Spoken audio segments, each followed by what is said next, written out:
और इस बीच अमेरिका में डोनाल्ड ट्रंप की जीत के बाद दो देशों के तो बुरे दिन शुरू हो चुके हैं या फिर हो सकते हैं। कौन से हैं वो दो देश और हम ऐसा क्यों कह रहे हैं, ये बताने के लिए हमारे साथ मौजूद हैं आशीष। आशीष, किसके बुरे दिन आने वाले हैं? पूजा, मुझे तो ये चीज समझ में नहीं आ रही कि ट्रंप ने अभी तक शपथ ग्रहण नहीं किया, लेकिन काम पहले ही शुरू कर दिया। 20 जैन को पदभार संभालेंगे, लेकिन इससे पहले जो इनकी पुराना ट्रेडिशनल स्टाइल था, ट्वीट करके जानकारी देना, ये श्योर कर रहे हैं कि हमें कंटेंट मिलता रहेगा, खबरें हमें पास लगातार बनी रहेंगी।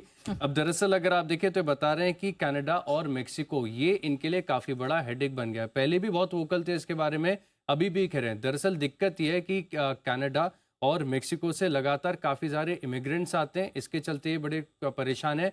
इसके अलावा जो ड्रग्स है, इसकी सप्लाई इन दोनों देशों से लगातार बढ़ती जा रही है। तो ट्रंप क्या कहते हैं कि कनाडा है या फिर मेक्सिको है, ये जो ड्रग कंट्रोल है इसको तो कर सकते हैं कि यहाँ से जो ड्रग सप्लाई की जाती है यूएस में, बड़ी चिंता का कारण है, तो इसे तो रोकथाम होनी चाहिए। ये दोनों देश इसके ऊपर बिल्कुल प्रयास नहीं करते, तो इसी के चलते नाराज होकर इन्होंने क्या कर दिया कि मेक्सिको और कनाडा से आने वाले जितने भी प्रोडक्ट्स होंगे सबके ऊपर 25% का टैरिफ लगा देंगे। डे 1 से 20 तारीख को ये चार्ज लेंगे और 20 तारीख से ये जो टैरिफ्स हैं वो एप्लीकेबल हो जाएंगे। लेकिन साथ में एक और चीज कह दी कि जब तक ये ड्रग्स की रोकथाम नहीं होती है तब तक ये टैरिफ्स जो है आगे बरकरार रहेंगे। चाइना के ऊपर तो देखिए बहुत ही स्ट्रांग व्यू है इनका। जब दुनिया कोरोना वायरस को कोरोना वायरस कह रही थी, तभी भी ये उनको चाइनीज वायरस कह रहे थे, तो वहां तो काफी ज्यादा पर्सनल इश्यूज हैं, लगातार खबरें बनती रहेंगी। लेकिन जो ड्रग्स लगातार बढ़ती जा रही हैं, ये काफी बड़ा हेडेक का कारण है।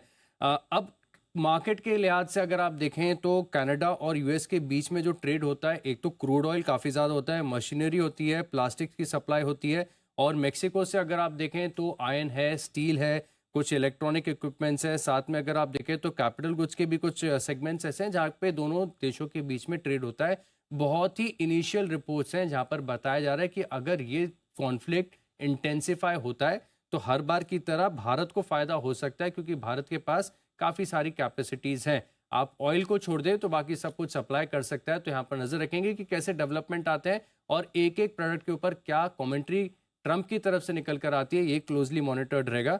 लेकिन फिलहाल के लिए भारत के लिए हो सकता है एक अवसर आ जाए। तो भारत के लिए एक अवसर बनता हुआ दिखाई दे रहा है। चोपड़ा सर, आपसे इस पर हम व्यू जानना चाहेंगे, क्योंकि ये पहली बार तो नहीं है कि हमें ये ट्रंप साहब का रंग देखने को मिल रहा है। 20 जनवरी को शपथ ग्रहण करेंगे, उससे पहले ही पूरा वो अपनी छाप छोड़ते चले जा रहे हैं ट्वीट्स के माध्यम से। तो जरा बताइए, हमारे लिए, हमारे देश के लिए, हमारे सेक्टर्स के लिए कैसे मौके हैं? यहाँ देखिए 3-4 चीज़ें मैं बोलना चाहूँगा। पहली चीज़, ट्रंप इस बार बहुत प्रोएक्टिवली बिहेव कर रहे हैं, जो पहले नहीं देखा गया कि शपथ ग्रहण से पहले उन्होंने कुछ किया हो।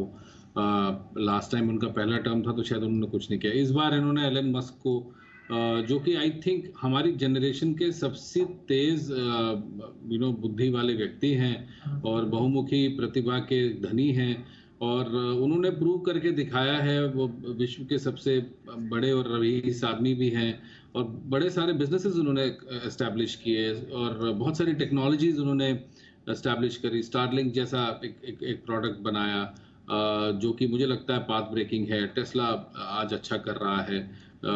हमने देखा कि बिटकॉइन और ये डॉजी कॉइन भी, ये सब भी भगे जा रहे हैं, क्योंकि ट्रंप साहब के आने के बाद मैंने देखा करीब 40-50% की तेज़ी हो चुकी है इतने ही समय में। तो ये कहीं ना कहीं एक इफेक्ट है। उन्होंने बहुत कायदे के लोगों को सही जगह पे रखा है, चाहे वो हेल्थ हो, चाहे वो एजुकेशन हो, चाहे वो टेक्नोलॉजी हो, या वो उन्होंने डिपार्टमेंट ऑफ गवर्नमेंट एफिशिएंसी भी बनाया। मुझे लगता है ऐसे डिपार्टमेंट की भारत में भी आवश्यकता है। नंबर 2, जो आपने बोला कि बुरे दिन आने शुरू हो गए हैं चाइना के और मेक्सिको के इसलिए क्योंकि मेक्सिको में सबसे ज़्यादा इन्फिल्ट्रेशन होता है अमेरिका के अंदर। बहुत सारे जो लोग आ जाते हैं बिना वीज़ा के और वहाँ जाके अमेरिका में आके बस जाते हैं, फिर वो अमेरिका के बेनिफिट्स लेने लग जाते हैं। तो जाहिर बात है कि जब आपके जो इंटरनल रिसोर्सेज जो आपके देश के लिए हैं वो बाहर के देशों पर इस्तेमाल हो रहे हैं, तो ट्रंप साहब को इससे बड़ी दिक्कत है। पिछली बार भी उन्होंने कहा था एक वॉल बनाएंगे, वो मेक्सिको और यूएस के जितने भी बॉर्डर है वो पूरा वॉल बनाएंगे, वो तो शायद पूरा नहीं हो पाया। मगर सैंक्शंस इसलिए लगा रहे हैं क्योंकि वो बहुत स्ट्रांग मैसेज देना चाहते हैं। दूसरा है चाइना।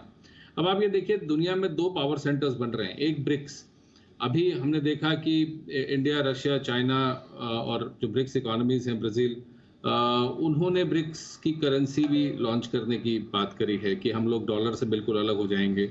अमेरिका ने एक गलती करी मेरे हिसाब से, जो उन्होंने रशियन एसेट्स को अभी तक दबा के रखा हुआ है, उस पर सैंक्शंस लगा के रखे हुए हैं। तो रशिया भी कहीं ना कहीं अपनी खुंदक निकालना चाहता है और वो भी ब्रिक्स को प्रमोट करेगा। तो ये कहीं ना कहीं डॉलर इम्बैलेंस क्रिएट करेगा और ये बात निश्चित है कि चाइना केवल अमेरिका के लिए नहीं, बहुत सारी दुनिया के लिए थ्रेट है। आप अपनी ही टेबल पे देख लीजिए, चाहे वो लैपटॉप हो, चाहे वो पेन्स हो, चाहे फोन्स हो, मोस्टली कहीं ना कहीं उसमें चाइना का कोई ना कोई कंपोनेंट या पूरा का पूरा ही चाइना में बना होगा। तो पूरी दुनिया में चाइना एकदम छा चुका है और इस चीज़ को कहीं ना कहीं इस बात को डिस्करेज करने के लिए और यूएस में मैन्युफैक्चरिंग पे दोबारा फोकस लाने के लिए ट्रम्प साहब कह रहे हैं कि मैं अभी इन पे सैंक्शंस लगाऊंगा, इन पे टैरिफ्स बढ़ाऊंगा और हम लोग अपने यहाँ पर ही मैन्युफैक्चरिंग पे फोकस करेंगे और वो जो पैसा हम लोग यहाँ देते हैं अपने मैन्युफैक्चरिंग कंपनीज को किसी न किसी रूप से बेनिफिट पहुंचाएंगे। जैसे यहाँ पर PLI स्कीम्स है, वैसे ही कुछ शायद वहां पर होगा। तो ये चीजें हैं। दूसरी, लास्टली मैं एक बात बोलना चाहूंगा, भारत क्योंकि ट्रंप उसको एलाय समझते हैं, अपना दोस्त समझते हैं, तो मुझे नहीं लगता भारत के ऊपर कुछ ऐसा आना चाहिए। हालांकि पता नहीं है क्योंकि ट्रंप थोड़े से अनप्रेडिक्टेबल व्यक्ति हैं कि कल को उन्होंने टेक्नोलॉजी पे या फार्मा कंपनीज पे कुछ कह दिया तो दिक्कत हो जाने वाली है। मगर फिलहाल नहीं लगता क्योंकि ट्रंप अभी भारत को अपना एलाय समझता है।